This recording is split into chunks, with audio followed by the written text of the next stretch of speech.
when we say leadership, most of the time, any kind of leadership training is spent on learning to manage situations, people, money, property. Yes, all this is important, but how could you… Essentially, a leader means you must be able to manage a few thousand people. Or in other words, you're trying to manage a few thousand minds. But if you're incapable of managing this one, this mind, how will you manage that mind? Just by chance. When you're managing situations by chance, you'll be always freaked. Anxiety and leadership has become synonymous today because you're managing people by chance. If you cannot manage this one, managing that one is definitely by chance. So one of the most significant aspects of leadership has been generally ignored, or people have acquired this out of their own natural capabilities. When you do things accidentally, being anxious is very natural. And today we have enough medical evidence to prove that if you're not in a very pleasant state of mind, then your body and your mind will never function at its optimal level. There is substantial medical evidence towards this. Only when you're very peaceful and blissful, your body and your mind works at its best. And your success in this world is just this. To what extent can you harness the capabilities of this physical body and this mind? That's all success is. It doesn't matter what is the nature of your activity, that's all it is. Is it so? And the most fundamental and the basic requirement to make your body and mind work properly, sensibly, in the highest possible way is that if you sit here, you must be in a state of pleasantness within you. If I ask you this simple question, how many of you in these many years of living have had a 24-hour stretch, that is one single full day, where you did not have a single moment of irritation, agitation, anger, anxiety, stress, nothing. You just passed through it blissfully. How many? Very few people can say yes to this. Not just here, in the whole world, unfortunately. In all these years of living, not even a single day happened the way you want it. Not outside, within yourself. If your body and your mind took instructions from you, how would you keep it? Pleasant or unpleasant? Let me know your choices.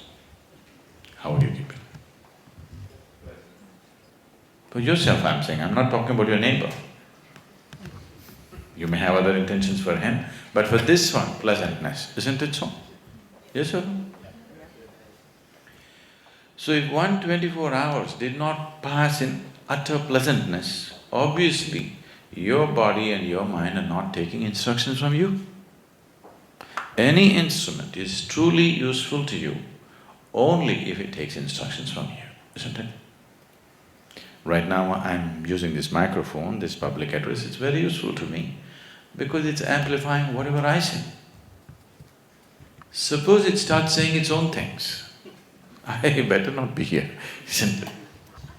Yes? Your mind and your body should do what you want it to do. And if it is doing what you want it to do, I'm 100% sure you will keep yourself in utmost blissfulness. Can I trust you on this? Can I trust you on this one thing? That if your mind was taking instructions from you, you would keep yourself blissful every moment of your life. If that's not happening, Obviously, it's not taking instructions. And there is enough scientific evidence to prove today that only when you're blissful, your mind and body does their best. I would say most human beings are functioning at 15 to 20% of their natural capabilities. If they could sit here in a sustained levels of pleasantness, you would see for 1 week, if you simply sit here, simply blissful, in 1 week you would be 100 or 200% more intelligent and sharp than the way you are right now. I'll assure you this, I can prove this to you, if you give me that 1 week. 1 week, you just stay simply pleasant and wonderful. I think these days you're trying to do that by taking a vacation, isn't it? Yes? Have you noticed? You went out and you had a good time and you were pleasant and you came back, you seem to function so much better. But if vacation is the only pleasant time in our life, obviously we're not going to be very productive, isn't it? If we do not know how to make our work hours very pleasant, we obviously not going to be very pleasant or very productive in our lives. So as there is a science and technology to create external well-being, there is a whole science and technology to create inner well-being. As we have paid so much attention to learn our way through the world, we need to spend a little bit of time to find a way through this one. The better you know this mechanism, the better you can use it, that's for sure, isn't it? That's true with anything. Whether you're using a computer or a cell phone or a car, the more you know about it, the better you can use it, isn't it so? So definitely that's true with this one too. The more you know about this, the better you can use it. But how much time have we spent with this? When I say this, I'm not talking about you going and reading a book on psychology or on your physiology, no. What you call as my body and what you call as my mind, both these things you acquired over a period of time. When you were born, you came with such a small body, isn't it?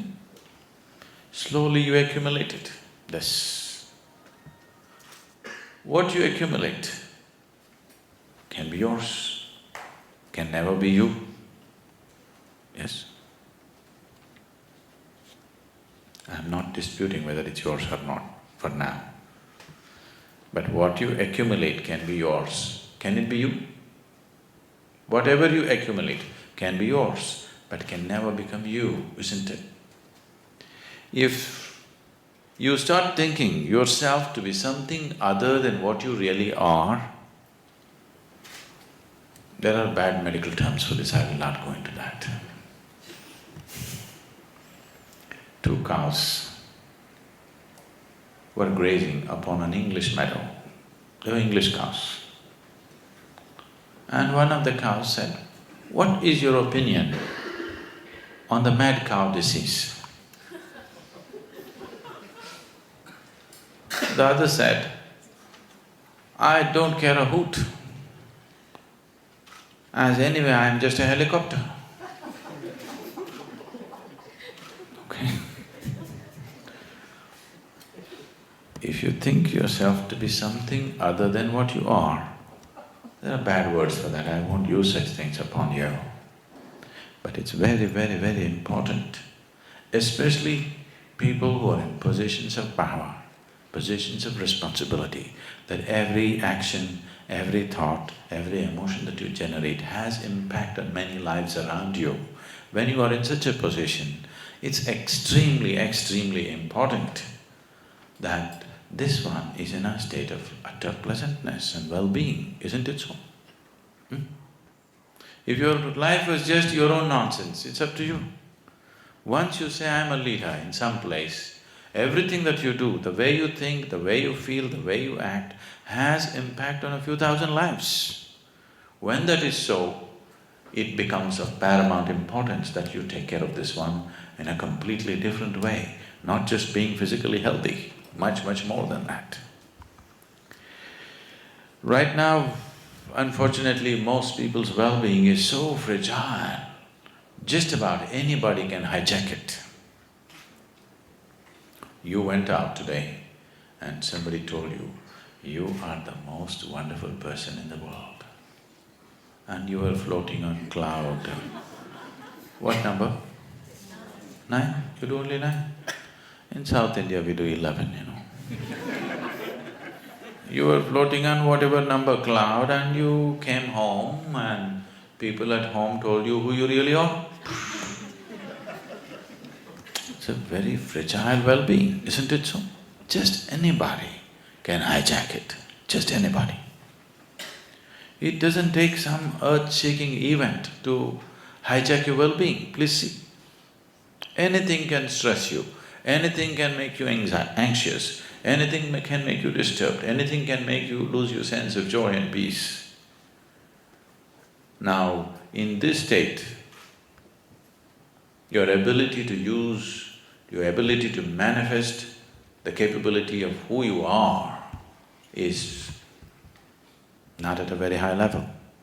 Unfortunately today, most people when they use the word human, they're always using the word human as a bundle of limitations. If someone says, oh, I'm only human, he's not referring to the possibilities of being human. He's not referring to the immensity of being human. He's only referring to the limitations of being human, isn't it so? Yes.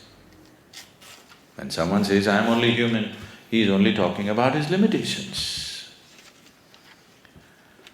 These limitations have become significant, mainly because of the kind of identities that one takes on, and above all, because even this one is not happening the way you want him to be. See, in your life, nobody happens 100% the way you want them, isn't it so? Has anybody happened in your life? Your parents, your friends, your spouse, your children, none of them happen 100% the way you want them. These days, not even your dog, he does his own thing. Has anybody happened 100% the way you want them?